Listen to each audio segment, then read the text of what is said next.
പ്രിയപ്പെട്ടവരെ, നമ്മുടെ നാട്ടിൽ ഒരുപാട് പേര് പൈൽസ്, ഫിഷർ, ഫിസ്റ്റുല അല്ലെങ്കിൽ മൂലക്കുരു എന്ന് പൊതുവായിട്ട് പറയുന്ന മൂലവ്യാധികൾ കൊണ്ട് കഷ്ടപ്പെടുന്നുണ്ട്. ചെറിയ രീതിയിലുള്ള ഒരു മലബന്ധം മുതൽ വലിയ രൂപത്തിലുള്ള ക്യാൻസർ വരെയുള്ള കാരണങ്ങൾ കൊണ്ട് ഇത്തരത്തിൽ മൂലത്തിൽ നിന്ന് ബ്ലഡ് വരലും വേദന വരലും മലം പോവാൻ പ്രയാസം ഉണ്ടാവലും അതുപോലെ തന്നെ പുറത്തേക്ക് തടിപ്പ് വരലും ചെലവും ചോരയും വരലും ബാത്റൂമിൽ പോകുന്നത് പ്രയാസമാവലും ബാത്റൂമിൽ പോയിട്ട് കണ്ണീരോടെ മടങ്ങി വരുന്നതുമായിട്ടുള്ള ഒരുപാട് അവസ്ഥകളുണ്ട്. മൊത്തത്തിൽ പൈൽസ്, ഫിഷർ, ഫിസ്റ്റുല ഈ രോഗങ്ങളെ മുഴുവൻ മൂലവ്യാധികളായിട്ട് പറയുമെങ്കിലും സാധാരണക്കാരായ ആളുകൾ ഇതിനൊക്കെ മൂലക്കുരു എന്നാണ് പറയുന്നത്. ഇന്ന് ഈ വീഡിയോ വളരെ സാധാരണക്കാരായ ആളുകൾക്ക് വേണ്ടിയിട്ട് ചെയ്യുന്നതാണ്.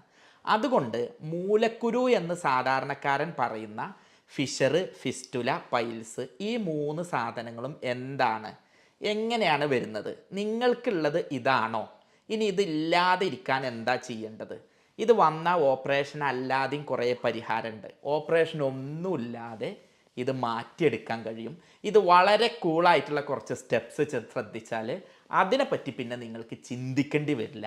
അത്തരം കാര്യങ്ങൾ പറയാനാണ് ഇന്ന് ഈ വീഡിയോ ചെയ്യുന്നത്. ഒന്ന് രണ്ട് കാര്യങ്ങൾ പറഞ്ഞുതരാം. നമ്മൾ വെറുതെ അങ്ങാടി കൂടെ ബസ് സ്റ്റാൻഡിൽ ഒന്ന് നോക്കിക്കഴിഞ്ഞാൽ ഓരോ തൂണിലും ബോർഡ് ഉണ്ടാവും, പൈൽസ്, ഫിഷർ, ഫിസ്റ്റുല ഓപ്പറേഷൻ ഇല്ലാതെ പരിഹാരം എന്ന് പറഞ്ഞിട്ട്. പലപ്പോഴും അത് തട്ടിപ്പായിട്ടാണ് കാണാറുള്ളത്. ഒരർത്ഥത്തിലുള്ള വിവരമോ വിദ്യാഭ്യാസമോ ഇല്ലാത്ത ആളുകൾ വന്നിട്ട് നമ്മളെപ്പോലെയുള്ള സാധാരണക്കാരെ ചൂഷണം ചെയ്ത് പലപ്പോഴും അത് പിന്നീട് വേറെ രോഗങ്ങൾക്ക് എത്താറുണ്ട്. ഞങ്ങൾ ഡോക്ടർമാർ ഈ വിഷയം ഡിസ്കസ് ചെയ്യുമ്പോൾ ഞാൻ ഇങ്ങനെ ഒരു ഡിസ്കഷനിൽ ഇരിക്കുന്ന സമയത്ത് ഇങ്ങനെയൊക്കെ ചൂഷണങ്ങളുണ്ട്, ഇങ്ങനെയൊക്കെ ബംഗാളികൾ ചെയ്യുന്നുണ്ട് എന്ന് പറഞ്ഞപ്പോൾ ഞങ്ങളുടെ ഒരു സീനിയർ അധ്യാപകൻ പറഞ്ഞു, അതിൻ്റെ തെറ്റുകാർ ഡോക്ടർമാരെ നിങ്ങളാണ്. നിങ്ങൾ ജനങ്ങളോട് അതിനെപ്പറ്റി പറഞ്ഞു കൊടുക്കാതിരുന്നാൽ ഈ രോഗത്തെപ്പറ്റി സാധാരണക്കാരന് മനസ്സിലാക്കി കൊടുക്കാത്തതിൻ്റെ പേരിലാണ് അവരവിടെ എത്തിയത്. അപ്പോൾ എനിക്ക് തോന്നി അത് ശരിയാണ്. ഞാനൊക്കെ സർക്കാർ ഗവൺമെൻറ് ഹോമിയോ മെഡിക്കൽ കോളേജിൽ പഠിച്ചതാണ്. ഞാൻ പഠിച്ചത് കൊണ്ട്, സർക്കാർ എന്നെ പഠിപ്പിച്ചത് കൊണ്ട്, ആളുകൾക്ക് ഉപകാരം ഉണ്ടാവണം എന്നുള്ളത് കൊണ്ട് ഇതിനെപ്പറ്റി മനസ്സിലാക്കാവുന്ന സാധാരണക്കാരൻ്റെ ഭാഷയിൽ ഈ വീഡിയോയിൽ കുറച്ച് കാര്യങ്ങൾ പറഞ്ഞുതരാം. അങ്ങനെയാണെങ്കിൽ ഇത്തരം ചൂഷണത്തിൽ നിന്ന് രക്ഷപ്പെടാനും ഈ രോഗത്തിൻ്റെ പീഡയിൽ നിന്ന് ഒഴിവാവാനും ഈ രോഗം വന്നവർക്ക് അത് മാറാനും ഇതിൻ്റെ പാരമ്പര്യമുള്ളവർക്ക് വരാതിരിക്കാനും ഒരു ഓപ്പറേഷനും ഒരു മരുന്നും ഇല്ലാതെ ഇത് രക്ഷപ്പെടാനുള്ള വിദ്യകളാണ് ഈ വീഡിയോയിൽ പറയുന്നത്. ഒരു കാര്യം കൂടെ പറഞ്ഞുതരാം. ഇത് പറയുമ്പോൾ പലപ്പോഴും ചോദിക്കും, നീ ഹോമിയോ അല്ലേ, അല്ലെങ്കിൽ ഇംഗ്ലീഷ് അല്ലേ, മറ്റേതല്ലേ എന്നുള്ളത്. നിങ്ങൾ മനസ്സിലാക്കുക, ചികിത്സ എന്നുള്ളത് ഒരു രോഗത്തെ സംബന്ധിച്ച് അത് മരുന്ന് കുടിയിൽ മാത്രമുള്ളതല്ല. നിങ്ങൾ കഴിക്കുന്ന ഭക്ഷണം മുതൽ, നിങ്ങൾ ശ്വസിക്കുന്ന വായു മുതൽ, നിങ്ങൾ കൊള്ളുന്ന വെയിൽ വരെ ചികിത്സയിൽ പെട്ടതാണ്. മരുന്ന് കൊണ്ട് അത് ചിലപ്പോൾ ഇംഗ്ലീഷ് ഡോക്ടറും ഹോമിയോ ഡോക്ടറും ആയുർവേദ ഡോക്ടറും കുറഞ്ഞ മരുന്നിൽ മാത്രമേ വ്യത്യാസം ഉണ്ടാവുള്ളൂ. ഇതിൻ്റെ നിയന്ത്രണത്തിലും മാനേജ്മെൻറ്റിലും ഇതിൻ്റെ രോഗം വരാതിരിക്കാൻ ശ്രദ്ധിക്കേണ്ട കാര്യങ്ങളൊക്കെ സെയിമാണ്. അപ്പോൾ അതുകൊണ്ട് ഈ വീഡിയോ ചെയ്യുന്നത് ഒരു ചികിത്സ ചെയ്യാനും ആശുപത്രിക്ക് വരാനുമല്ല. ഞാനൊക്കെ പഠിച്ചത് കൊണ്ട് എൻ്റെ നാട്ടുകാർക്ക്, സാധാരണക്കാർക്ക് വീട്ടിലിരുന്ന് ഒരാശുപത്രിയിലും വരാതെ ഒരു ഓപ്പറേഷനും ചെയ്യാതെ ആരോഗ്യത്തോടെ ജീവിക്കാൻ വേണ്ടിയിട്ടാണ് ഈ വീഡിയോയുടെ മുന്നിൽ വരുന്നത്. സ്വാഭാവികമായിട്ടും നെഗറ്റീവ് കമൻറ്റ് ധാരാളം ഉണ്ടാവും എന്നറിഞ്ഞുകൊണ്ട് തന്നെ, വ്യക്തിപരമായിട്ടും അല്ലാതെയൊക്കെ കമൻറ്റ് വരും എന്നറിഞ്ഞുകൊണ്ട് തന്നെ മുൻപ് വന്ന അനുഭവത്തിൽ തന്നെ പറയുന്നത്, നിങ്ങൾ എന്താച്ച കമൻ്റ് ഇട്ടോളൂ. ഞാൻ ഈ വീഡിയോ ഇത് പറഞ്ഞാൽ സാധാരണ ആയിട്ടുള്ള ആൾക്കാർ പലരും എന്താ അറിയോ, ഇപ്പോൾ മറ്റ് രോഗങ്ങൾ പോലെ അല്ല ഈ പൈൽസ് അറിയണത്. നിങ്ങൾക്കൊരു മുടി കൊഴിച്ചിലുണ്ടെങ്കിൽ ഇത് വേറെ മുടി കൊഴിച്ചിലുള്ള ഒരാളോട് ചോദിക്കും, എടാ എനിക്ക് പണ്ട് നല്ല മുടി കൊഴിഞ്ഞില്ലല്ലോ, ഇപ്പം എങ്ങനെ ശരിയായി എന്നുള്ളത്. അല്ലെങ്കിൽ മുഖക്കുരുള്ളവനോട് ചോദിക്കും, എടാ എനിക്ക് എങ്ങനെ ഈ മൂലക്കുരു എവിടുന്നാ മാറി എന്നുള്ളത്. പക്ഷേ പൈൽസ് ഉള്ള ഒരാൾ എനിക്കിത് ഉണ്ടായി എന്ന് പറയൂല, ഇത് മാറി എന്ന് പറയൂല, ആരോടും ചോദിക്കൂല. അപ്പോൾ അതുകൊണ്ട് തന്നെ ഒരുപാട് പേര് എൻ്റെ അടുത്തൊക്കെ എത്ര പറഞ്ഞിട്ടുണ്ടല്ലോ, ഈ ഡെലിവറി ഒക്കെ കഴിഞ്ഞ് വന്നിട്ടുള്ള സ്ത്രീകൾ പറഞ്ഞിട്ടുണ്ട് കേട്ടോ, ഡോക്ടറെ പ്രസവ വേദന ഞാൻ സഹിച്ചു, ഞാനൊക്കെ 4 എണ്ണം വീട്ടിൽ നിന്ന് പ്രസവിച്ചതാണ്, ഒരു മരുന്നും ഇല്ലാതെ പ്രസവിച്ചിട്ടുള്ളത്. പക്ഷെ അന്നൊന്നും ഇല്ലാത്ത വേദനയാണ് ഈ ഫിഷർ പറഞ്ഞ രോഗം വന്നപ്പോൾ. ഞങ്ങൾ മരണവേദന മുന്നിൽ കണ്ടിട്ടുണ്ട്, അമ്മാതിരി വേദനയാണെന്ന് പറഞ്ഞ ആളുകളുണ്ട്. അപ്പോൾ ഇങ്ങനെയുള്ള വേദന വരുന്ന ആളുകൾ ഒരുപാട് കഷ്ടപ്പെട്ട് നിൽക്കുകയാണ്. അപ്പോൾ അത്തരക്കാർക്കാണ് ഈ വീഡിയോ വരുന്നത്.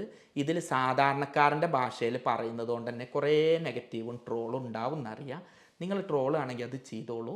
പക്ഷേ നിങ്ങളുടെ കുടുംബത്തിൽ ആരെങ്കിലും ഇതുകൊണ്ട് കഷ്ടപ്പെടുന്നുണ്ടെങ്കിൽ ഈ വീഡിയോ അവർക്ക് എത്തിക്കുക. അതുപോലെ തന്നെ നിങ്ങളുടെ വീട്ടിലൊരു പൈൽസ് രോഗി ഉണ്ടെങ്കിൽ ഇത് പാരമ്പര്യമായിട്ട് വരാൻ സാധ്യതയുണ്ട്. എനിക്കുണ്ടെങ്കിൽ എൻ്റെ കുട്ടികൾക്ക് ഇത് വരാൻ സാധ്യതയുണ്ട്. അതുപോലെ തന്നെ ഞാൻ ഇപ്പോൾ ഒരു പ്രവാസിയാണ് കരുതുക. എൻ്റെ ജീവിതശൈലി കൊണ്ടായിരിക്കും ചിലപ്പോൾ ഈ പൈൽസ് ഉണ്ടാവുക, എൻ്റെ പാരമ്പര്യം ആവില്ല. അപ്പം നിങ്ങളുടെ കൂട്ടത്തിൽ ജോലി ചെയ്യുന്ന ആളുകൾക്ക് ഇത് വരാൻ സാധ്യതയുണ്ട്. കാരണം എന്താ പറഞ്ഞാൽ അവരും അതേ ജീവിതശൈലിയിലല്ലേ ജീവിക്കുന്നത്. അപ്പം നിങ്ങളുടെ കുടുംബത്തിൽ ആർക്കെങ്കിലും പൈൽസ് ഉണ്ടെങ്കിൽ അവർക്ക് ഇത് എത്തിച്ചു കൊടുക്കുക. എന്നാൽ അവർക്ക് വ്യായാമം ഇതൊക്കെ ചെയ്തുകൊണ്ട് തന്നെ ഓപ്പറേഷൻ ഇല്ലാതെ ഈ രോഗം മാറ്റാൻ പറ്റും. ഇനി നിങ്ങൾക്ക് പൈൽസ് ഉണ്ടെങ്കിൽ നിങ്ങളെ കുടുംബക്കാർക്ക് പൈൽസ് ഇല്ലെങ്കിലും ഇത് എത്തിച്ചു കൊടുക്കുക. കാരണം അവർക്ക് ഇത് വരാനുള്ള സാധ്യത ഉണ്ട്. അതുകൊണ്ട് ഇത് പരമാവധി എല്ലാവരിലും എത്തിക്കുക.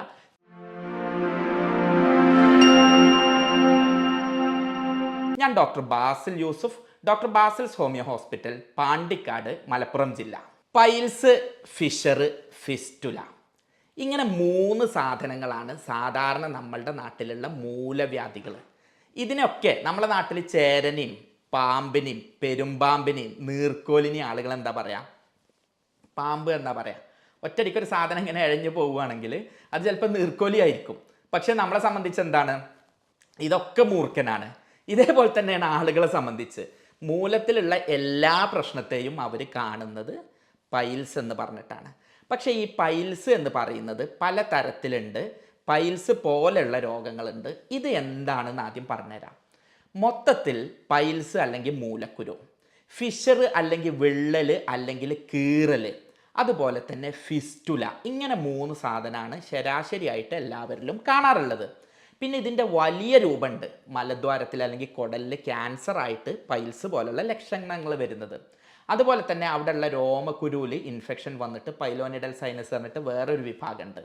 അതുപോലെ തന്നെ മലദ്വാരം പുറത്തേക്ക് വരുന്ന കണ്ടീഷൻസ്, അങ്ങനെയുള്ള കേസസ് വേറെയുണ്ട്. ജനറലി ആളുകൾ പൈൽസ് എന്ന് പറയുന്ന പൈൽസ്, ഫിഷർ, ഫിസ്റ്റുല ഇത് 3ഉം എങ്ങനെയാണെന്ന് പറഞ്ഞാൽ, ഒന്നാമത് പറയുന്നതാണ് പൈൽസ് അല്ലെങ്കിൽ മൂലക്കുരു. ഇത് നമ്മളുടെ രക്തക്കുഴൽ മലദ്വാരത്തിൽ നിന്ന് പുറത്തേക്ക് തടിച്ചു വരും. ഇതിനാണ് പൈൽസ് എന്ന് പറയാം. ഈ പൈൽസ് എന്നുള്ളത് തന്നെ 2 എണ്ണം ഉണ്ട്. ഇൻറ്റേർണൽ പൈൽസും ഉണ്ട്, എക്സ്റ്റേണൽ പൈൽസും ഉണ്ട്. നമ്മളുടെ വയറിൻ്റെ കുടലിൻ്റെ അവസാന ഭാഗം അല്ലെങ്കിൽ ദഹന വ്യവസ്ഥയുടെ അവസാന ഭാഗത്ത് മലദ്വാരത്തിൻ്റെ ഉള്ളിലായിട്ട് ഞരമ്പുകൾ തടിച്ചു വരികയാണെങ്കിൽ അതിനെ ഇൻറ്റേർണൽ പൈൽസ് അല്ലെങ്കിൽ ഉള്ളിലുള്ള പൈൽസ്, പുറത്തേക്ക് കാണാത്ത തരത്തിലുള്ള പൈൽസ് എന്ന് പറയും. ഇത് പറഞ്ഞ പോലെ തന്നെയാണ്. വലിയ വേദനകൾ ഉണ്ടാവില്ല, പക്ഷേ ബ്ലീഡിങ്ങും സംഗതികളൊക്കെ ഉണ്ടാവും. ഇനി ഇതിൽ രണ്ടാമത്തതുണ്ട്, രക്തക്കുഴൽ ഞരമ്പ് തടിച്ചു വരുന്നത്, പുറത്തേക്ക് വരുന്നത് നമുക്ക് കാണാൻ പറ്റും. ചന്തി കഴുകുമ്പോൾ ആ ഭാഗത്ത് ചെറിയ രൂപത്തിൽ തടിപ്പുണ്ടാവും. എന്തോ സാധനം പുറത്തേക്ക് വന്നു എന്ന് പറയും. സാധാരണ രീതിക്ക് ആളുകൾ പെട്ടെന്ന് ഐഡൻറ്റിഫൈ ചെയ്യുന്ന ഒരു സംഗതി ഇതാണ്. ഇതിന് വേദന കാണാറുണ്ട്, കാണാത്തതുണ്ട്, ബ്ലീഡിങ് ഉണ്ടാവും, തടിപ്പുണ്ടാവും, മലബന്ധം ഉണ്ടാവും, എന്തോ സാധനം പുറത്തേക്ക് വരുന്ന പോലെ ഉണ്ടാവും. അതുപോലെ തന്നെ മലം പോയി കഴിഞ്ഞാലും അവിടെ എന്തോ ഒരു സാധനം തങ്ങി നിൽക്കുന്നത് അവസാന സ്റ്റേജുകളിലൊക്കെ കാണാറുണ്ട്. ഇത്തരത്തിൽ മലദ്വാരത്തിലെ ഞരമ്പുകൾ പുറത്തേക്ക് വരുന്ന സംഗതിയാണ് പൈൽസ് എന്ന് പറയുന്നത്. ഇത് വരാൻ നിങ്ങൾ തന്നെ ഊഹിച്ചാൽ മതി എങ്ങനെയാണ് ഇത് വരാനുള്ള കാരണം എന്നുള്ളത്. മലം പോരുമ്പോൾ നന്നായിട്ട് വലിഞ്ഞ് മുറുകി ടൈറ്റായിട്ട് പോരുമ്പോൾ അവിടെയുള്ള ഞരമ്പുകളും മലത്തിൻ്റെ ഒപ്പം പുറത്തേക്ക് വരും. അപ്പോൾ അതിൻ്റെ പ്രധാന കാരണം എന്ന് പറയുന്നത് മലം ടൈറ്റ് ആവുന്നത് അല്ലെങ്കിൽ കോൺസ്റ്റിപ്പേഷൻ അല്ലെങ്കിൽ വയറ് ഉറക്കൽ എന്ന് പറഞ്ഞിട്ടുള്ള സംഗതിയാണ്. ഇത് വരാൻ എന്തൊക്കെ കാരണമുണ്ട്? നമ്മളുടെ ജീവിതശൈലി തന്നെ പല കാരണങ്ങളുണ്ട്. നമ്മളിപ്പോൾ ഒരു ബുക്കൊക്കെ നോക്കുകയാണെങ്കിൽ കുറേ കാരണങ്ങൾ കിട്ടും. പക്ഷെ നമ്മളെ നാട്ടിലെ മൊത്തം യുവാക്കൾക്ക് 25, 30, 35 വയസ്സായിട്ടുള്ള ചെങ്ങായിമാർക്കൊക്കെ ഇത് വരാനുള്ള കാരണം നമ്മളെ ജീവിതശൈലിയാണ്. അപ്പോൾ ബുക്കിൽ നോക്കിയിട്ട് ഗൂഗിളിൽ നോക്കുകയാണെങ്കിൽ കിട്ടുന്നതല്ല. പ്രായോഗികമായിട്ട് എൻ്റെ നാടായിട്ടുള്ള പട്ടിക്കാടും മലപ്പുറത്തും കേരളത്തിലൊക്കെ കാണുന്ന ഈ സംഗതി എന്ന് പറയുന്നത് ഞാനും നിങ്ങളും ചെയ്യുന്ന ജീവിതശൈലിയാണ്. അപ്പോൾ സ്വാഭാവികമായിട്ടും നമ്മളെന്താ ചെയ്യുക? സമയത്ത് ഭക്ഷണം കഴിക്കൂല, കണ്ണി കണ്ടതൊക്കെ തിന്നും, വെള്ളം കൂടി ഉണ്ടാവില്ല, എക്സസൈസ് ഉണ്ടാവില്ല, രാവിലെ കമ്പ്യൂട്ടറുമേയോ ഫോണുമേ ഇരുന്ന കുറേ നേരം ഉണ്ടാവും. എന്നിട്ട് വ്യായാമം വിനോദം എന്ന് പറഞ്ഞാൽ പുറത്തെങ്ങോട്ടെങ്കിലും പോയിട്ട് നടക്കുകയല്ല, കുറച്ച് നേരം AC പോയിട്ട് ഫാന് ഫോൺ കൊടുത്തിട്ട് നോക്കിയിരിക്കുകയാണ്. അപ്പോൾ സ്വാഭാവികമായിട്ടും അവിടെ ദഹനം നടക്കില്ല, മലമുറക്കും. പിന്നെ തീറ്റ എങ്ങനെ? ഫാസ്റ്റ് ഫുഡായിരിക്കും, ജങ്ക് ഫുഡായിരിക്കും, സോഡ ആയിരിക്കും, കോളകളായിരിക്കും, ഇത്തരം സംഗതി ആയിരിക്കും. അങ്ങനെ ഉണ്ടാകുമ്പോൾ സ്വാഭാവികമായിട്ടും മലമുറക്കും, അതിൻ്റെ ഭാഗമായിട്ട് ഞരമ്പുകൾ പുറത്തേക്ക് തടിച്ച് വരും. ഇങ്ങനെയാണ് ആദ്യത്തെ കേസായിട്ടുള്ള പൈൽസ് എന്ന് പറയുന്ന സംഗതി ഉണ്ടാവുന്നത്. ഇതിന് പിന്നെ പ്രമേഹത്തിൻ്റെ കോംപ്ലിക്കേഷനായിട്ട് വരാറുണ്ട്, മറ്റ് രോഗങ്ങളുടെ കോംപ്ലിക്കേഷൻസ് ആയിട്ട് വരാറുണ്ട്, ഗർഭിണികളിൽ വരാറുണ്ട്, അമിത വണ്ണം കാരണം ഉണ്ടാവാറുണ്ട്, ഉറക്കമില്ലാത്തത് കൊണ്ട് ദഹനം ശരിയാവാതെ വരാറുണ്ട്, ടെൻഷൻ അതുകൊണ്ട് വരാറുണ്ട്, കുറേ നേരം കണ്ടിന്യൂസ് ആയിട്ട് ഇരിക്കുന്ന ആളുകളിൽ വരാറുണ്ട്, പിന്നെ മറ്റു രോഗങ്ങൾ ക്യാൻസർ പോലുള്ളതിൻ്റെ ഒക്കെ ഭാഗമായിട്ട് അല്ലെങ്കിൽ വയറിൽ ദഹന പ്രശ്നങ്ങളും ഇതൊക്കെ ആയിട്ടും ഇത് വരാറുണ്ട്. അപ്പോൾ ഇതാണ് ബേസിക്കലി പൈൽസ് എന്ന് പറയുന്നത്. ഇനി ഇതിൻ്റെ രണ്ടാമത്തെ ഭാഗം, പൈൽസ് എന്ന് പറഞ്ഞ ആളുകൾ തെറ്റിദ്ധരിക്കുന്ന വേറൊരു രോഗമാണ് ഫിഷർ. ഞാൻ എൻ്റെ അനുഭവത്തിൽ എല്ലാവരും പൈൽസ് ആണെന്ന് പറഞ്ഞ് ഓടി വന്ന് ഡോക്ടറെ വേഗം ചികിത്സിക്കണം, കണ്ണിന്ന് വെള്ളം വരുന്നുണ്ട്, ഒന്ന് സഹായിക്കൂ എന്ന് പറഞ്ഞ് വന്ന ഒട്ടുമിക്ക കേസും പൈൽസ് ആവലില്ല, ഫിഷറാണ്. ഫിഷർ എന്ന് പറഞ്ഞാൽ എന്താ അറിയോ? നമ്മളുടെ മലദ്വാരത്തിൽ ഉണ്ടാവുന്ന പൊട്ടൽ, വിള്ളൽ, കീറൽ എന്നൊക്കെയാണ് ഫിഷർ എന്ന് പറയുന്ന വാക്കിൻ്റെ അർത്ഥം. ഇതെന്താ സംഗതി എന്ന് പറഞ്ഞാൽ മലം പോകുന്ന ഭാഗത്ത് ചെറുതായിട്ടൊന്ന് പൊട്ടും. അപ്പോൾ ആ പൊട്ടൽ ഉണ്ടാകുമ്പോൾ അതിലൂടെ ബ്ലഡ് പുറത്തേക്ക് വരും. ആ ബ്ലഡ് പുറത്തേക്ക് വരുമെന്ന് മാത്രമല്ല, നല്ല തലച്ചോറ്റക്ക് കയറുന്ന തരത്തിലുള്ള വേദനയായിരിക്കും. ഇന്നലെ മലം പോയില്ല, 2-3 ദിവസമായിട്ട് മലം പോയില്ല, ഇന്നിപ്പോൾ മലമൊക്കെ പോയി ഡോക്ടറെ, അതിൻ്റെ ഒക്കെ ഒന്നാകെ ബ്ലഡ് വന്നു. ആ ബ്ലഡ് വന്നു എന്ന് മാത്രമല്ല, അതിൻ്റെ കൂടെ നല്ല വേദനയാണ്. ബാത്റൂമിൽ പോയിട്ട് 4-5 മണിക്കൂർ കിടക്കയിൽ കമിഴ്ന്ന് അങ്ങ് കിടക്കുന്നു, അനങ്ങിയിട്ടില്ല എന്ന് പറയുന്ന ഒരുപാട് പേരുണ്ട്. എനിക്ക് അതുപോലെ തന്നെ ഒരു ഓഫീസർ ഉണ്ടായിരുന്നു കേട്ടോ. അവരെന്നെ രാവിലെ വിളിച്ചു, എന്നിട്ട് എന്നോട് പറഞ്ഞു, ഞാൻ ഡ്രസ്സൊക്കെ മാറ്റി വയറ്റിന്ന് പോകുന്നില്ല എന്ന് കരുതി പോയിരുന്നില്ല, പോയി നോക്കി മുക്കി കിട്ടിയില്ല, ഞാൻ ഡ്രസ്സൊക്കെ മാറ്റി ഓഫീസിലേക്ക് റെഡിയായി നിന്നു, എന്നിട്ട് ബാത്റൂമിലേക്ക് പോയപ്പോൾ കിട്ടിയില്ല, ഞാൻ പിന്നെ ഇനിയിപ്പോൾ ഓഫീസിലേക്ക് പോകുമല്ലേ എഴുതിയിട്ട് നന്നായിട്ട് മുക്കി അങ്ങ് പിടിച്ചു, അതിലൊന്നാകെ വയറ്റുന്ന അങ്ങ് പോയി. പിന്നെ ഞാൻ നോക്കുമ്പോൾ ആകെ ചോരയിൽ കുളിച്ചിട്ടുണ്ട്, നല്ല വേദനയായിരുന്നു. ഞാനിതൊക്കെ കഴുകി കുറച്ച് നേരം ഇരുന്ന് നോക്കി, എനിക്ക് കഴിഞ്ഞില്ല, ഞാൻ പൊന്നിച്ച പറഞ്ഞ വേദനയായി ഡോക്ടറെ അറിഞ്ഞു. എന്നിട്ട് അവരെന്ത് ചെയ്തു, അവർ എന്നോട് അപ്പോഴും പറഞ്ഞു, ഞാൻ ബെഡിൽ അങ്ങ് പോയിട്ട് ചന്തി പൊന്തിച്ചിട്ട് അങ്ങ് കിടന്നു, ആ 4 മണിക്കൂർ പല്ല് കടിച്ചിട്ട് നിൽക്കുന്നു, അങ്ങനത്തെ വേദനയായിരുന്നു, ഒന്നും ചെയ്യാൻ കഴിഞ്ഞില്ല, ആ ഡ്രസ്സ് പോലും മാറ്റാതെ ആ രൂപത്തിൽ നിൽക്കുകയായിരുന്നു എന്ന് പറഞ്ഞു. അപ്പോൾ ഇതെന്താണ്, ഇങ്ങനത്തെ കേസ് സാധാരണ ഞങ്ങൾക്ക് വരാറുള്ളത് ഒറ്റയടിക്ക് വരുന്നത്. മിക്കവാറും 4 ദിവസം മുമ്പ് വരെ ഒരു പൈൽസൊക്കെ എങ്ങനെ അറിയോ, മെല്ലെ മെല്ലെ മെല്ലെ ഇങ്ങനെ വരും. ആദ്യം ഒരു ചെറിയ സാധനം വരും, കുറേ മലബന്ധം ഉണ്ടാകുമ്പോൾ അത് വരും, പിന്നെ എന്തോ സാധനം പുറത്തേക്ക് വന്നു, പിന്നെ അത് ഉള്ളിലേക്ക് പോയി, ഇങ്ങനെയൊക്കെയാണ് ആളുകൾ പറയാം. ഫിഷർ അങ്ങനെയല്ല, ഇന്നലെ വരെ ഒരു കുഴപ്പമുണ്ടായില്ല, വയറുറക്കലുണ്ടായിരുന്നു, അത് പിന്നെ എനിക്ക് സ്ഥിരമാണ് എന്ന് പറയും. അവരതായിട്ട് ശ്രദ്ധിക്കില്ല. അതുകൊണ്ടാണ് ഇത്തരം ആളുകൾ ഈ വീഡിയോ ശരിക്കും കാണണം കേട്ടോ, മലബന്ധമുള്ള ആളുകൾ. കാരണം എന്താ പറഞ്ഞാൽ പിന്നെ മലം പോരാത്തുമ്പോൾ ഇവരങ്ങ് ആഞ്ഞു മുക്കും. അങ്ങനെ മുക്കുമ്പോൾ മലദ്വാരത്തിൻ്റെ അവിടെയുള്ള പൊട്ടൽ വരും, അപ്പോൾ ഒന്നാകെ ബ്ലീഡിങ് ഉണ്ടാവും, അത് നല്ല വേദനയാണ്. എൻ്റെ പേഷ്യൻസ് പറഞ്ഞ പ്രകാരം എനിക്ക് ഏറ്റവും വേദനാജനകമായിട്ട് തോന്നിയിട്ടുള്ളത് ഫിഷറാണ്. ഈ ഫിഷർ വന്നാൽ എന്താ പറയുക അറിയോ, പൈൽസ് എന്നല്ല ഡോക്ടറെ, ഇത് വല്ല ക്യാൻസറുമാണെന്നാണ് എനിക്ക് തോന്നുന്നത്, നിങ്ങളതൊന്ന് നേരെ നോക്കിയെന്ന് പറഞ്ഞിട്ട് വരും. കാരണം അതെന്താണ്, അത്രയും നമ്മൾ ക്യാൻസർ ആണോ എന്ന് കരുതുന്ന വേദന നല്ല ഞരമ്പുകളിൽ അങ്ങ് വന്നിട്ട് ആ വേദന വന്ന് ആകെ ഉണ്ടാവും. ഇതാണ് ഫിഷർ എന്ന് പറയുന്ന രോഗം. ഈ ഫിഷർ എന്ന് പറഞ്ഞ രോഗത്തിന് തന്നെ ഒരു പ്രത്യേകത ഉണ്ട്, ഇത് മലബന്ധം ഉണ്ടായാലാണ് സാധാരണ വരിക.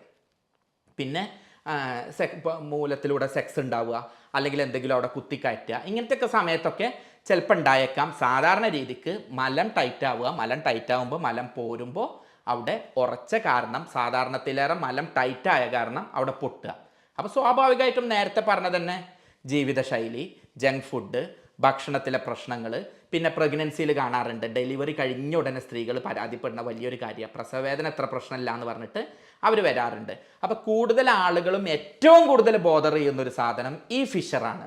ഇതും ഉള്ളവർ ശ്രദ്ധിക്കുക, ഇല്ലാത്തവർക്ക് എത്തിച്ചു കൊടുക്കുക. കാരണം ഇത് ഏത് നേരം ആർക്കും വരാം. പൈൽസൊക്കെ എങ്ങനെ അറിയോ, ഞാൻ നേരത്തെ പറഞ്ഞ പോലെ മെല്ലെ മെല്ലെ വരിക ചെയ്യാം. ഇതങ്ങനെയല്ല, നമ്മൾ ഇന്നലെ വരെ ആരോഗ്യവാനായിരിക്കും, വയറ്റുന്നു പോണില്ല എന്നുള്ളൊരു പ്രശ്നം ഉണ്ടാവുള്ളൂ. ഒന്ന് ഒറ്റയടിക്ക് വരാം, വന്നു കഴിഞ്ഞാൽ നല്ല വേദനയായിരിക്കും. അതുകൊണ്ട് ഇത് നന്നായിട്ട് ശ്രദ്ധിക്കുക. ഈ രോഗമാണ് ഫിഷർ എന്ന് പറയുന്നത്. ഇനി മൂന്നാമത്തെ ഒരു സംഗതി ഉണ്ട്, ഫിസ്റ്റുല എന്ന് പറയുന്നത്. ഫിസ്റ്റുല എന്ന് പറയുന്നത് സാധാരണ രീതിക്ക് നിങ്ങൾക്ക് മനസ്സിലാവുന്ന ഭാഷയിൽ പറഞ്ഞാൽ, മലദ്വാരത്തിൽ നമുക്ക് പടച്ചോൻ മലം പുറത്തേക്ക് വരാൻ വേണ്ടിയിട്ട് ഒരു ഓട്ട ഉണ്ടാക്കിയിട്ടുണ്ട്, മൂലം എന്ന് പറയുന്ന ഓട്ട, അതിലൂടെയാണ് മലം പോരുക. എന്നാൽ അവിടെ നനവ് കൊടുക്കുന്ന ഗ്രന്ഥികളിലും മറ്റും ഇൻഫെക്ഷനും അണുബാധയൊക്കെ വന്നിട്ട് അവിടുന്ന് ചെറിയ ഓട്ട വന്ന് സൈഡിലൂടെ മലദ്വാരത്തിലൂടെ മലം പുറത്തേക്ക് വരുന്ന വഴിയിലൂടെ അല്ലാതെ വേറൊരു വഴിയിലൂടെ മലം പുറത്തു പോകും. അല്ലെങ്കിൽ നമ്മളുടെ ചന്തിച്ചാലിൻ്റെ ഇടയിലും ഒരു ചെറിയ ഓട്ടം ഉണ്ടാവും. ഈ പറഞ്ഞിട്ടുള്ള ഉള്ളിന്നും ഓട്ടം വന്ന് ഇത് തമ്മിൽ കണക്റ്റ് ആവും. ഫിസ്റ്റുല എന്ന് പറഞ്ഞാൽ കനാല് അല്ലെങ്കിൽ രണ്ട് വഴികൾ കൂട്ടിമുട്ടുക എന്നൊക്കെയാണ് അതിൻ്റെ ഭാഷാർത്ഥം. അപ്പം അതേപോലെ മലദ്വാരത്തിൽ നിന്ന് മലം പുറത്തുനിന്ന് പോകുന്ന വഴിയിലൂടെയല്ലാതെ മറ്റ് വഴികളിലൂടെ ചെറിയ കനാല് രൂപപ്പെട്ട് അതിലൂടെ ജലം, ചോര, എയർ, മലം ഇത്തരം സാധനങ്ങളൊക്കെ പഴുപ്പ് അതാ കൂടുതൽ കാണുക. ആളുകൾക്ക് ആദ്യം എന്താ ഉണ്ടാവുക പറഞ്ഞാൽ ചെറിയ രൂപത്തിൽ ചന്തിച്ചാലിൽ ചെറിയൊരു രോമക്കുരു പോലെ ഒരു സാധനം വരും. അതിങ്ങനെ വലുതാവും, നല്ല വേദനയ്ക്കാരം. അപ്പോഴാണ് പലപ്പോഴും പ്രവാസി സുഹൃത്തുക്കളാണ് ഇത് ഏറ്റവും കൂടുതൽ എന്നെ വിളിച്ച് പറഞ്ഞിട്ടുള്ളത്, ഡോക്ടറെ ഞാൻ ഗൾഫിൽ നിന്ന് പോരണോ, അത് എന്താ പറ്റുമോ വെച്ചിട്ട് ആകെ കരയും. അത് ഈ സാധനം കൊണ്ടാണ് പലപ്പോഴും ഉണ്ടാവാറുള്ളത്. എന്നിട്ട് പിന്നെ 4 ദിവസം കഴിഞ്ഞാൽ അതങ്ങ് പൊട്ടും. അപ്പോൾ അവർ സമാധാനം, ഇത് സർജറി ഒന്നും ഇല്ലാതെ കഴിഞ്ഞു എന്ന് കരുതും. പക്ഷെ ഒരു 10 ദിവസം കഴിഞ്ഞാൽ പിന്നെയും പുതിയത് വരും. അപ്പോഴാണ് വീണ്ടും കണ്ണീര് വരിക, ഡോക്ടറെ ഇത് ഞാൻ പോയി എന്ന് കരുതിയതാണല്ലോ, ഇനി എന്താ ചെയ്യുക, ഞാൻ നാട്ടിലേക്ക് വരൽ ടിക്കറ്റൊക്കെ എടുത്ത് അത് ഒഴിവാക്കി, ഇത് പോയി ഒരു മുസീബത്ത് ഒഴിവായി എന്ന് കരുതിയതാണ്. അപ്പോഴാണ് പുതിയത് വരിക എന്ന് പറഞ്ഞിട്ട് അവരെന്ത് ചെയ്യും, വീണ്ടും നമ്മളോട് പറയാറുണ്ട്. ഞാൻ ഇതൊക്കെ പറയുന്നത് രോഗിയുടെ ഭാഷ, നിങ്ങൾ പലപ്പോഴും ഈ പ്രയാസത്തിലൂടെ പോയിട്ടുണ്ടാവും കേട്ടോ. ഇത് ഒറ്റപ്പെട്ട പ്രവാസി സുഹൃത്തുക്കളാണെങ്കിൽ അല്ലെങ്കിൽ ഒറ്റയ്ക്ക് ജീവിക്കുന്നവരാണെങ്കിൽ ഇവർക്കൊക്കെ എന്താ ഉള്ള പ്രയാസം എന്ന് പറഞ്ഞു കഴിഞ്ഞാൽ പലപ്പോഴും ഇവർക്കൊരു കൺസൾട്ടേഷൻ കിട്ടാനോ ഒരു ഡോക്ടറോട് ചോദിക്കാനോ ഒന്നും പറ്റൂല. അല്ലെങ്കിൽ ഇത് ഒരാളോട് കൂടെ ഉള്ള ഒരാളോട് പറയാനും പറ്റൂല. അപ്പോൾ ഒരു കാല് ഉളുക്കി കഴിഞ്ഞാൽ നമുക്ക് എന്ത് ചെയ്യാം, കൂട്ടുകാരോട് പറയാടാ ഞാൻ പന്ത് കളിച്ചിൻ്റെ കാല് ഉളുക്കി, ഇതൊന്നും ഒഴിഞ്ഞാട്ട് എന്ന് പറയാം. ഇത് പറയാൻ പറ്റൂല. അതുകൊണ്ട് തന്നെ ഇവർ അനുഭവിക്കുന്ന മാനസിക സംഘർഷം എന്ന് പറഞ്ഞാൽ ഭയങ്കരമാണ്. ഈ രോഗത്തിൻ്റെ പ്രത്യേകത എന്താ അറിയോ, ഇപ്പോൾ നിങ്ങൾ പോകുന്ന വഴിയിൽ ഒരു വയറിളക്കം പിടിച്ചു, അതല്ലെങ്കിൽ ഒരു ഛർദി പിടിച്ചു. അപ്പോൾ നിങ്ങൾ ബോസിനോട് പറയാം, ബോസേ ഞാൻ ഇതാണ് ലീവാണ്, അല്ലെങ്കിൽ ബാക്കിയുള്ളവൻ പറയുന്നത് എനിക്ക് ഛർദിയല്ലേ നീ മാറിന്നോ. ഇത് കാഴ്ചയിലൊരു കുഴപ്പമുണ്ടാവില്ല. നല്ല മുത്തം യുവാവായിരിക്കും, ഒരു പ്രശ്നം ഉണ്ടാവില്ല. പക്ഷെ ഇവൻ അനുഭവിക്കുന്ന വേദന ഇവനെ അറിയുള്ളൂ. ഇതൊരാളോടൊട്ട് പറഞ്ഞാൽ മനസ്സിലാവില്ല, അല്ലെങ്കിൽ കണ്ടറിഞ്ഞ ഒരാളൊരു ഹെൽപ്പ് ചെയ്യൂല. അപ്പോൾ ആ ഒരു പ്രശ്നം കൂടെ ഈ രോഗത്തിനുണ്ട്. അപ്പോൾ ഫിസ്റ്റുല എന്ന് പറയുന്ന മൂന്നാമത്തെ ഭാഗം എന്ന് പറയുന്നത് മലദ്വാരത്തിൽ നിന്ന് പുറത്തേക്ക് വരുന്ന വഴിയിലൂടെയല്ലാതെ മലം പുറത്തേക്ക് വരിക, അവിടെ തടിപ്പുണ്ടാവുക, അവിടെ ഇങ്ങനെ പൊന്തി നിൽക്കുക, അതൊരു കുരുവായിട്ട് വരിക, ആ ഭാഗത്ത് പഴുപ്പ് വരിക, ചലം വരിക, പൊട്ടുക, പിന്നെ ആ മുറിവ് വീണ്ടും അതേപോലെ തന്നെ ഉണ്ടാവുക എന്നുള്ളതാണ്. ഇത് മൂന്നുമാണ് പൈൽസ്, ഫിഷർ, ഫിസ്റ്റുല എന്ന് പറയുന്നത്. പിന്നെ ഇതുപോലെ തന്നെ മലം വരുന്ന ക്യാൻസർ പോലുള്ള ഉണ്ട്. അതുപോലെ തന്നെ ചന്തിയുടെ മൂലത്തിൻ്റെ മേൽഭാഗത്ത് രോമത്തിൽ രോമക്കുരു അതുപോലെയൊക്കെ വളർന്ന് വലുതായി പൈലോനിഡൽ സൈനസ് എന്ന് പറഞ്ഞിട്ടുള്ള കുറേ സംഗതികളുണ്ട്.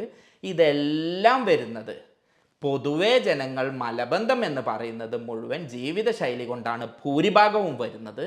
അതുപോലെ തന്നെ മറ്റു രോഗങ്ങൾ കൊണ്ട്, മലബന്ധം കൊണ്ട്, നമ്മളുടെ ലൈഫ് സ്റ്റൈല്, അതുപോലെ തന്നെ മലബന്ധം, ഇതാണ് ഇതിൽ ഏറ്റവും പ്രധാനമായിട്ടുള്ളത്. പാരമ്പര്യവും വയസ്സും അമിതവണ്ണവും ഇതിൽ സപ്പോർട്ടീവായിട്ടുള്ള മറ്റ് കാരണങ്ങളാണ്. ഇനി ഈ കാരണങ്ങളെ നിയന്ത്രിക്കുകയാണെങ്കിൽ സ്വാഭാവികമായിട്ടും നമ്മൾക്ക് എന്ത് ചെയ്യാൻ പറ്റും, ഈ രോഗത്തെ നിയന്ത്രിക്കാൻ പറ്റും. അതുകൊണ്ടാണ് എന്തുകൊണ്ടാണ് വരുന്നത് എന്ന് വീണ്ടും വീണ്ടും പറയുന്നത്. അതില്ലാതെയാക്കിയാൽ ഈ രോഗം നമുക്ക് ഇല്ലാതെയാക്കാൻ പറ്റും. ചെറിയൊരു മലബന്ധം ഉണ്ടാകുമ്പോഴേക്ക് ആശുപത്രിയിലേക്ക് ഓടി വരുന്ന ആളുകളുണ്ട്. ഞങ്ങൾക്ക് ഉപ്പാക്ക് ഇങ്ങനെ ഒരു പാരമ്പര്യമുണ്ട്, ഡോക്ടറെ ഇതൊക്കെ പൈൽസാവോ എന്ന് ചോദിച്ചിട്ട്. എന്നാലോ ഈ ലക്ഷണങ്ങളൊക്കെ കണ്ട് ഇത് അവസാനം വരെ എത്തിയിട്ടും ആശുപത്രിക്ക് വരാതെ ഇത് പിടിച്ച് പേടിച്ച് ആരോടും പറയാതെ വെക്കുന്ന ആളുകളുണ്ട്. അതുകൊണ്ട് തന്നെ ഇതിൻ്റെ ലക്ഷണങ്ങൾ ഏതിനാണ് ആശുപത്രിക്ക് വരേണ്ടത്, ഏതൊക്കെയാണ് വീട്ടിലിരുന്ന് ശ്രദ്ധിക്കേണ്ടത് എന്നുള്ള അറിവ് വളരെ പ്രാധാന്യം അർഹിക്കുന്നുണ്ട്.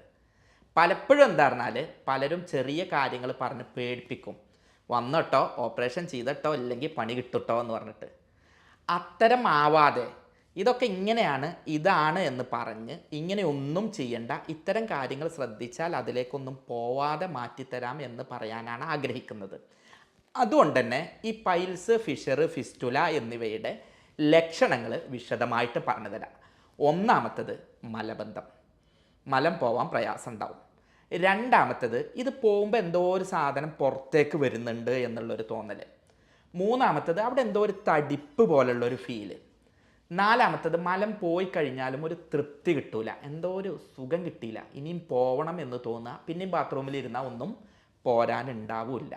പിന്നെ നിങ്ങൾക്കറിയുന്ന പോലെ ബ്ലീഡിങ്, ആ ബ്ലീഡിങ് നോക്കിയാൽ ഇത് ഇൻറ്റേർണൽ ആണോ ഹെമറോയിഡ് എക്സ്റ്റേണൽ ആണോ എന്നൊക്കെ ഏതാണ്ട് ഒരു പിക്ചർ കിട്ടും.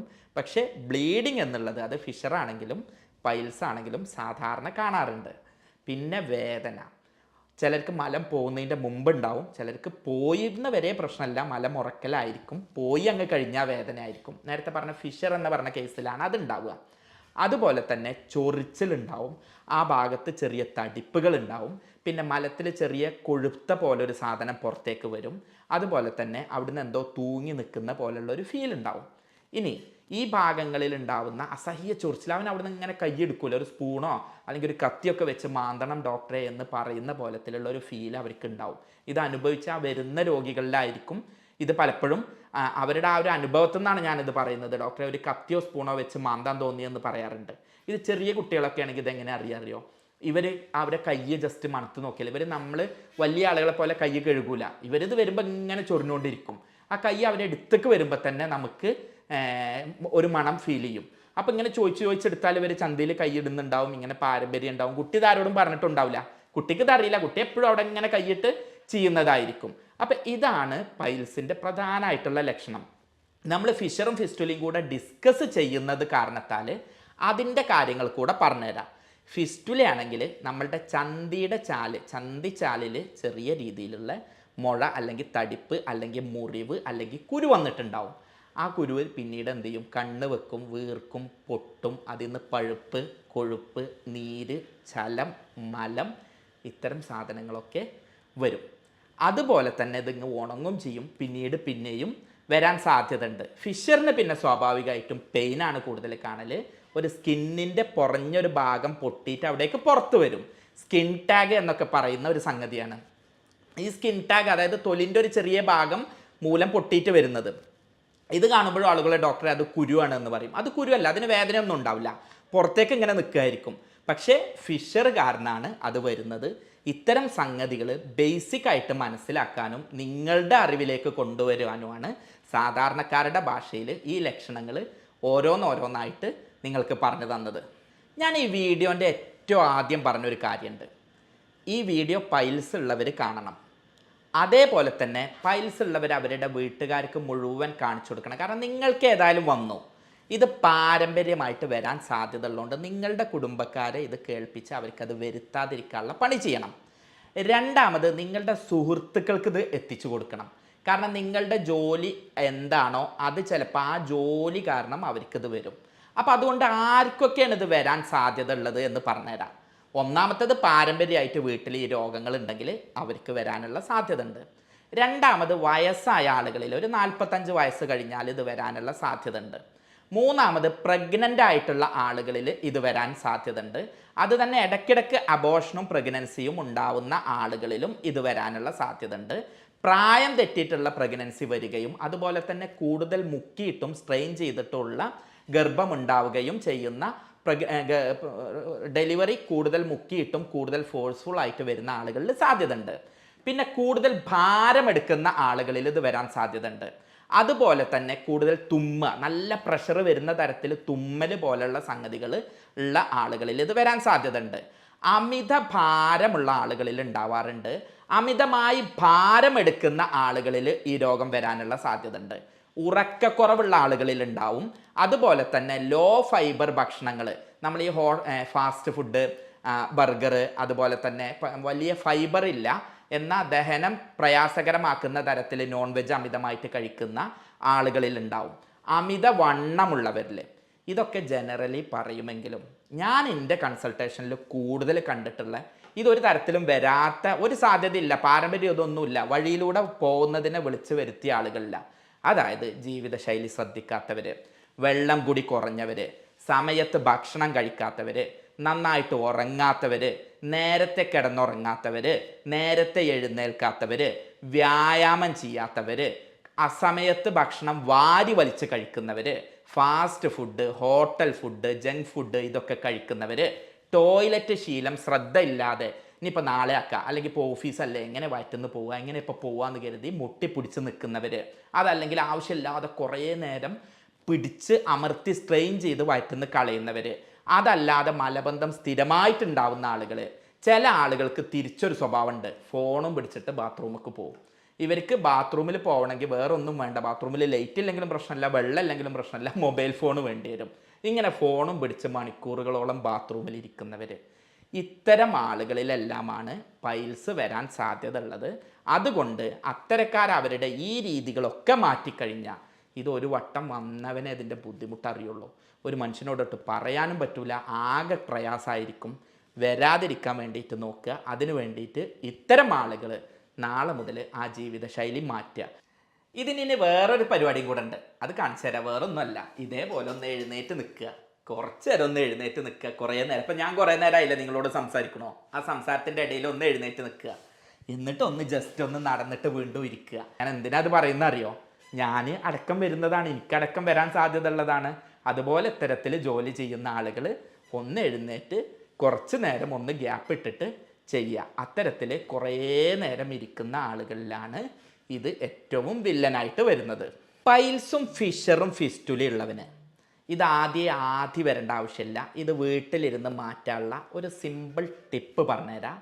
മറ്റൊന്നുമല്ല, നിങ്ങളുടെ വീട്ടിലുള്ള വട്ടപ്പാത്രം അല്ലെങ്കിൽ തൊട്ടിപ്പാത്രം എന്ന് പറഞ്ഞിട്ടുള്ള പാത്രം എടുക്കുക. നമ്മൾക്ക് ബക്കറ്റിൻ്റെ അത്ര ഉയരല്ലാതെ അതിലേറെ വട്ടമുള്ള പാത്രം, കുട്ടികളുടെ തൊട്ടിയുടെ അടിയിലൊക്കെ വെക്കുന്ന പാത്രം, ചെറിയ ടബ് അല്ലെങ്കിൽ ചെമ്പട്ടി എന്നൊക്കെ പറഞ്ഞിട്ടുള്ള സാധനം. ഇതിൻ്റെ 1/4 ഭാഗം വെള്ളം എടുക്കുക. ഇതിൽ നന്നായിട്ട് 4-5 സ്പൂണ് കല്ലുപ്പിടുക. ഇളം ചൂടുവെള്ളമാണ് എടുക്കേണ്ടത്. എന്നിട്ട് നിങ്ങളുടെ മൂലഭാഗം അതിലേക്ക് പൊള്ളാത്ത രൂപത്തിൽ എന്നാൽ ചൂടുള്ള ആ ഒരവസ്ഥയിൽ മൂലഭാഗം അതിലേക്ക് വെക്കുക. അങ്ങനെ വെക്കുകയാണ് എന്നുണ്ടെങ്കിൽ ആ ഭാഗത്ത് അണുബാധ കുറയും. ആ ഭാഗത്തേക്ക് രക്തോട്ടം കൂടാനും മുറിവുകൾ ഉണങ്ങാനും സഹായിക്കും. മലബന്ധം കുറയാൻ സഹായിക്കും. അങ്ങനെ ബ്ലീഡിങ് കുറയാൻ സഹായിക്കും. സ്വാഭാവികമായിട്ടും മുറിവ് ഉണങ്ങിയിട്ട് വേദന കുറയാൻ സഹായകരാവും. മലം കെട്ടിക്കിടക്കുന്നത് അത് പോന്നിട്ട് സുഖമായിട്ടുള്ള ശോധന കിട്ടാനും അവിടെയുള്ള ഹെവിനെസ്സും ഇൻഫെക്ഷനൊക്കെ കുറയാനും സഹായിക്കും. അപ്പോൾ ഇങ്ങനെ എന്ത് ചെയ്യുക, ദിവസവും ഇതാർക്കൊക്കെ ചെയ്യാറിയോ, വീട്ടിൽ നിന്ന് വിട്ടു നിൽക്കുന്ന, ഞാൻ എപ്പോഴും പ്രവാസി സഹോദരന്മാരെ കാര്യം എപ്പോഴും പറയട്ടോ, ഈ പ്രയാസം ഏറ്റവും കൂടുതൽ അനുഭവിക്കുന്നത് പ്രവാസി സഹോദരന്മാരാണ്.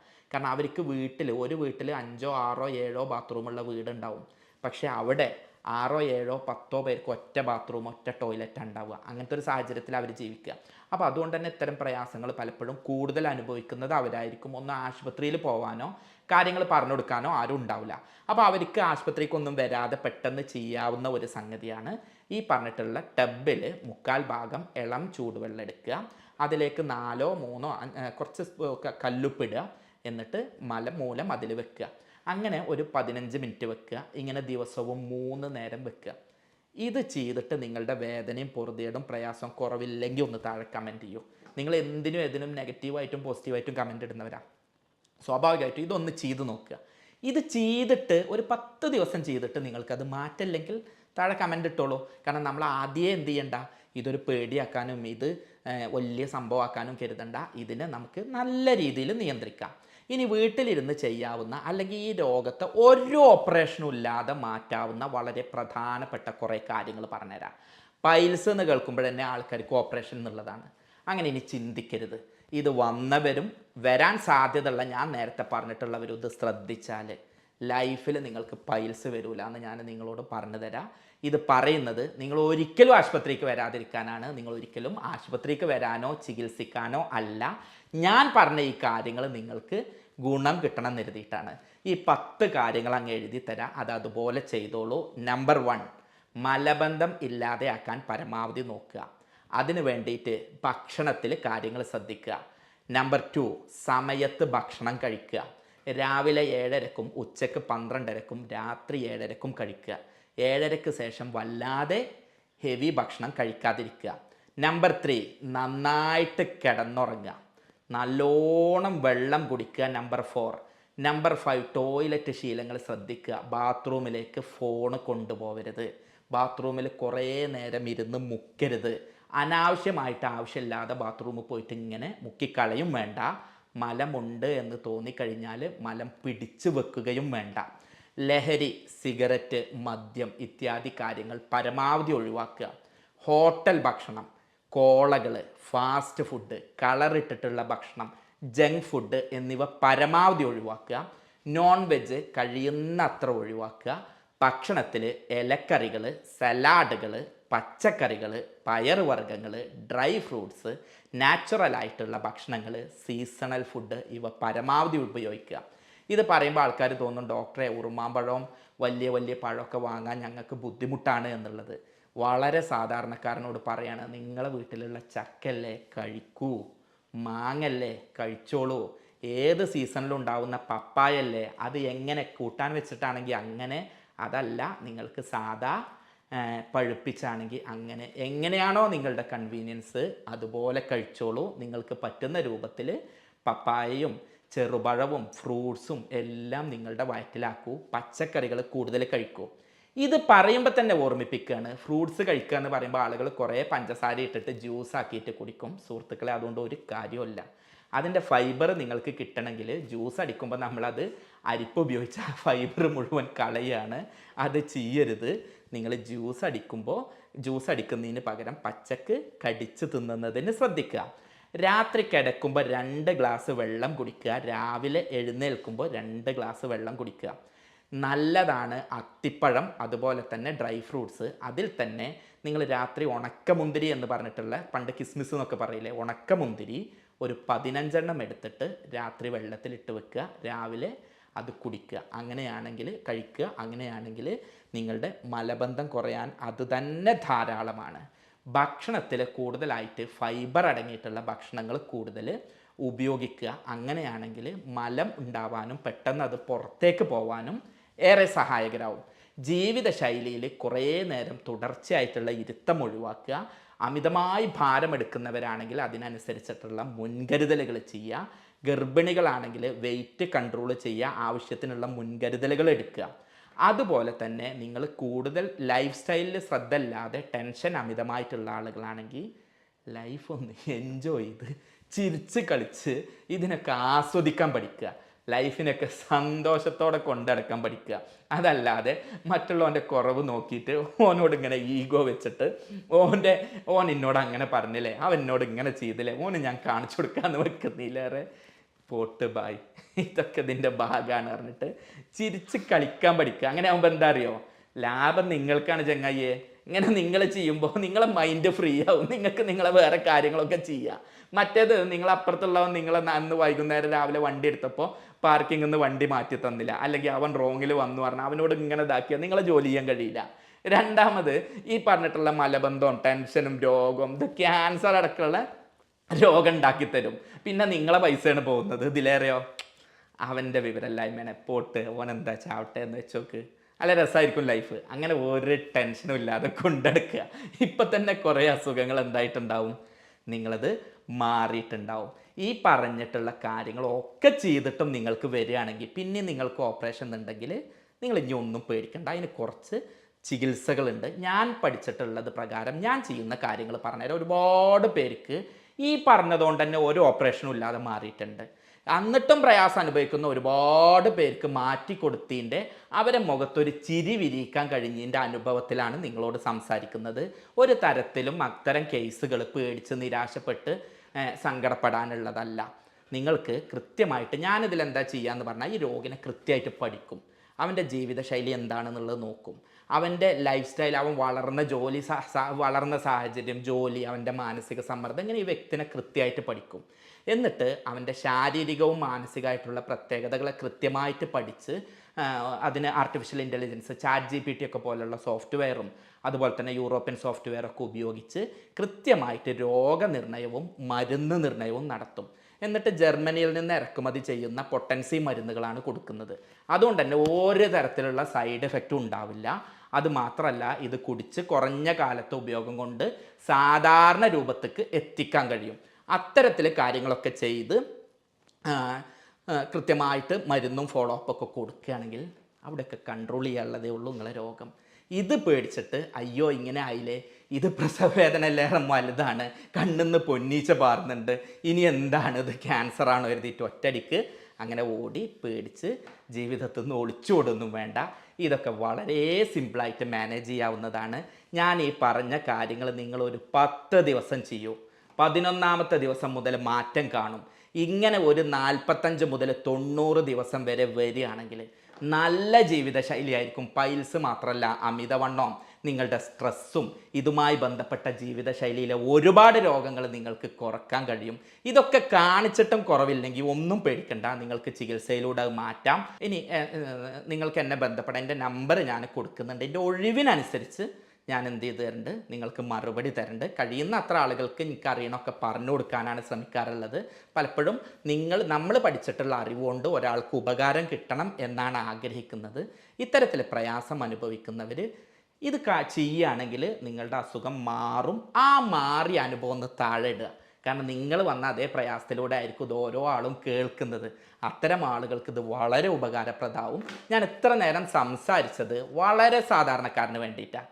ഈ പറഞ്ഞ അത്രയും സാധനങ്ങളിൽ നിങ്ങൾക്ക് ചിരിക്കാൻ ഒരുപാട് സാധനങ്ങൾ ഉണ്ടാവും, ട്രോളാൻ ഒരുപാടുണ്ടാവും. അത് പറയുന്നത് എന്താ, അത് ചെയ്യേണ്ടവനോട് അത് ചെയ്തോ എന്നാണ് പറയാനുള്ളത്. ഞാൻ പഠിച്ചുകൊണ്ട് സാധാരണ ആളുകൾക്ക് ഉപകാരം കിട്ടണം എന്ന് കരുതിയിട്ടാണ് ഇത്രയും നേരം സംസാരിച്ചത്. അത് കിട്ടിയെന്ന് പ്രതീക്ഷിക്കുന്നു.